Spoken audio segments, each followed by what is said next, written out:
আসসালামু আলাইকুম। কেমন আছেন সবাই? আশা করছি সবাই অনেক বেশি ভালো আছেন। আলহামদুলিল্লাহ আমরা আল্লাহ তাআলার অশেষ রহমতে ভালো আছি।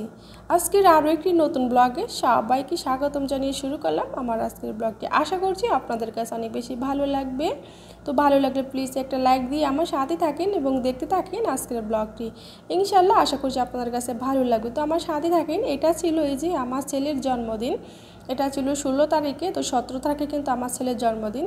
তো এখনের বাচ্চারা তো আসলে জন্মদিনে ওরা কি যে মানে আগে থেকে কত প্ল্যান করে থাকে যে এটা করবে ওটা করবে, সুন্দর করে সাজগোজ করতে হবে।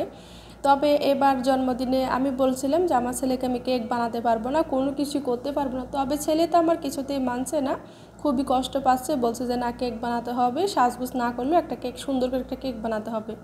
তো দেখেন আমার সাথে থাকেন আমি কেকটাকে কি করেছি। তবে চকলেট কেক অনেক বেশি সুন্দর হয়েছিল আর কেকটাও খেতে অনেক মজা হয়েছিল, যেহেতু বাচ্চারা চকলেট কেক বেশি পছন্দ করে, চকলেট কেক। তো এখন কিন্তু এই যে দেখেন খুবই সাদামাটা একদম সিম্পলভাবে কিন্তু আমি ডেকোরেশন করে নিয়েছি। তো এটা ছিল 17 তারিখে, যেহেতু 16 তারিখে রাত্রে অনেক রাত্রে কেক বানিয়েছি।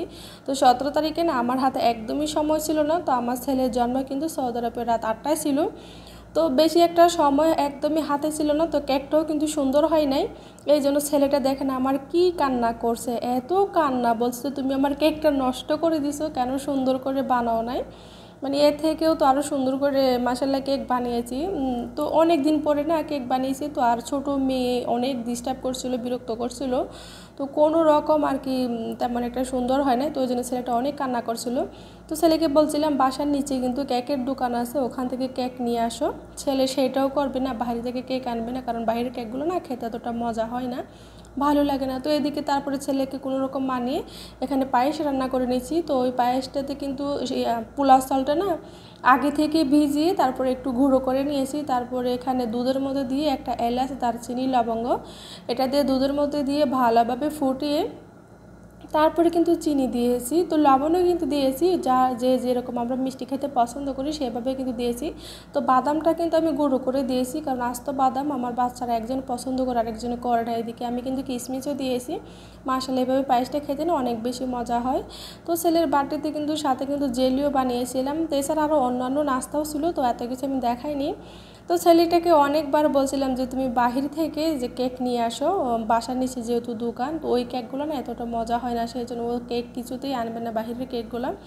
তারপরে ওর আগে কী করছে, বাথরুম থেকে 2-3 মগ পানি এনে পুরো আমার ফ্লোরগুলো একবারে পানি ঢেলে দিয়েছে। তারপরে আমার যে পাটিটাতে আমি কেক বানাই আর কি, কেকের ক্রিম করি বা ফোম করি, ডিমের ফোম, ওই বাটিটাও ওর আগে একেবারে ভেঙে দিয়েছে। তারপরে এই যে ছেলের পছন্দের খাবার, ছেলে আগে থেকে বলছে আমার ছেলে যে ওর সৌদি আরবের এই যে স্পেশাল সবার পছন্দের খাবার, এটা কিন্তু খেপসা। খেপসা কিন্তু সৌদি আরবের সবার অনেক পছন্দের, বিশেষ করে এটা স্পেশাল খানায় সবার পছন্দ এই যে খেপসা। এখন ছেলে বলছে খেপসা খাবে। তো আগে থেকে ওকে জিজ্ঞেস করছিলাম যে আমি বাসায় রান্না করব না বাইরে থেকে খানা আনবে।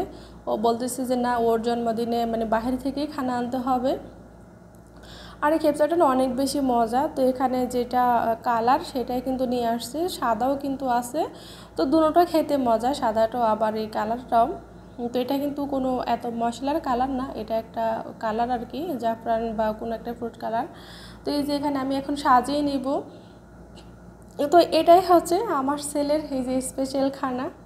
শুধু আমার ছেলের না, বললাম তো সবার, সৌদি আরবের সবচেয়ে জনপ্রিয় খাবার কিন্তু হচ্ছে খেপসা। তারপরে এছাড়াও আরও অনেক খাবার আছে, তবে খেপসাটাই কিন্তু বেশি চলে। ওটা চিকেন হোক বা মাটন হোক, যে কোনো কিছুই হোক, খেপসাটা কিন্তু অনেক বেশি মজা। তো এই যে এখানে আমরা সবাই খেয়ে নেব। তো আমার বাচ্চারাও খাচ্ছে। তো ছেলে তো কেক কিছুতেই কাটবে না, আরে কত কান্না, ও কেক কাটবেই না। তারপরে অনেক কষ্ট করে বুঝে সুঝে ওরে কেকটা কাটিয়েছি। তারপরে কিন্তু কেক যখন খেয়ে দেখে অনেক মজা। কেক কিন্তু দেখতে সুন্দর না হলেও খেতে কিন্তু মাশাআল্লাহ ভীষণ মজা হয়েছিল। কারণ আমার হাতের কেক যে একবার খাবে সেই কিন্তু কেকের ফ্যান অবশ্যই হতে হবে। আসলে এটা নিজের পছন্দে নিজে করছি না, অবশ্যই ভালো লাগে, সবাই বলে, যাদেরকে খাইয়েছি সবাই বলছে না কেক অনেক বেশি মজা হয়। তো তো এই যে এখানে দেখেন আমি এটা ছিল 18 তারিখে, তো 17 তারিখে যেহেতু বাইরে থেকে খাবার আনা হয়েছে, তো 18 তারিখে এখানে এই যে পোলাও চাল খুব কমই রান্না করছি যাতে সাথে সাথে শেষ হয়ে যায়, কারণ পোলাও এগুলো বেশি রাখলে আর কি। এরপরের দিন মনে শুক্রবার ছিল, তো এই জন্য না, এটা মনে হয় বৃহস্পতিবারের অথবা বুধবারের ছিল, তো 18 তারিখ কত কী বার পড়েছে এটা আমার মনে নেই। তো পোলাও চালে এখানে 2টো মাত্র কাঁচামরিচ দিয়েছি, মানে যা যা আর কি দিতে হয় ঘি দিয়ে, তারপর ওইগুলো দিয়ে তারপর এখন হচ্ছে কিশমিশ, তারপরে গাজর আর পেঁয়াজ এটা ভেজে উপরে দিয়ে দিব। তো একটা সামান্য একটু দিব লেবুর রস, তারপর হচ্ছে একটা আর কি ঘ্রাণ কি এটা মনে পড়তেছে না, এটা কারি পাতা না অন্য একটা পাতার, ওটা আর কি দেবো দিয়ে তারপরে আমি কিন্তু নিচে একটা পুরানো পাইপিন বসে দমে দিয়েছি। তারপরে এই যে এখানে চিকেন রোস্ট রান্না করবো, চিকেনগুলো একবারে ছোটো ছোটো করে নিয়েছি, কারণ বড়োগুলো না এত ভিতরে এত মশলা আর যেতে চায় না, যেহেতু আমরা ঝাল কম খাই। তো এখানে টক দই, বাদাম বাটা, কিশমিশ বাটা, তারপরে হচ্ছে পেঁয়াজ বাটা, রসুন বাটা, আদা বাটা, মানে পরিমাণ মতো করে আর কি একটা চিকেন মিক্স মশলা, তারপরে আমি একটা মশলা মিক্স করেছিলাম ওগুলো দিয়ে, তারপরে টক দই দিয়ে আর কি মেখে তারপরে বসিয়ে দিচ্ছি। আজকে বেশিক্ষণ ম্যারিনেট করে রাখি নাই। তো এই যে এখানে দেখেন পাঙ্গাস মাছ, আমি কিন্তু আগে কখনো পাঙ্গাস মাছ খেতাম না, তবে এখন পাঙ্গাস মাছ খুব ভালোভাবে না রান্না করতে পারলে অনেক বেশি মজা হয়। প্রথমে পাঙ্গাস মাছটাকে আমি গরম পানি দিয়ে সুন্দরভাবে একবার মানে মাজুনি দিয়ে মেজে একেবারে কালো গলা উঠেই ফেলছি। তারপরে লেবুর রস লবণ দিয়ে কিছুক্ষণ রেখে তারপরে একটা আছে পিচের একটা মশলা আছে ওইটা দিয়ে ভালোভাবে ভেজে তারপরে যে দেখেন একেবারে ভুনা করে নেব, ধনা পাতা দিয়ে সুন্দর করে আর কি টমেটো দিয়ে ভুনা করে নেব। তো এটা কিন্তু খেতে মশলা ভালোই লাগে, খারাপ লাগে না। আগে মানে নিজে থেকে খেতাম না, সবাই বলতো খারাপ লাগে, কখনো খাই নাই সেই জন্য, তবে এখন দেখছি যে না এতটা খারাপ লাগে না, ভালোই লাগে।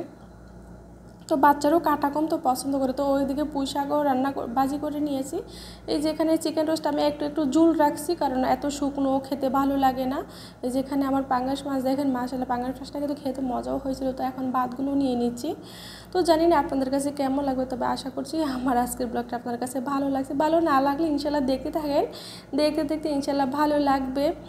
তো আমাকে না কেউ স্প্যাম কমেন্ট করবেন না প্লিজ, আমি আপনাদের কাছে অনুরোধ করছি, কেউ সংখ্যা দিয়ে স্প্যাম কমেন্ট করবেন। আজকের মতো এখান থেকে বিদায় নিন, সবাই ভালো থাকবেন, সুস্থ থাকবেন, আল্লাহ।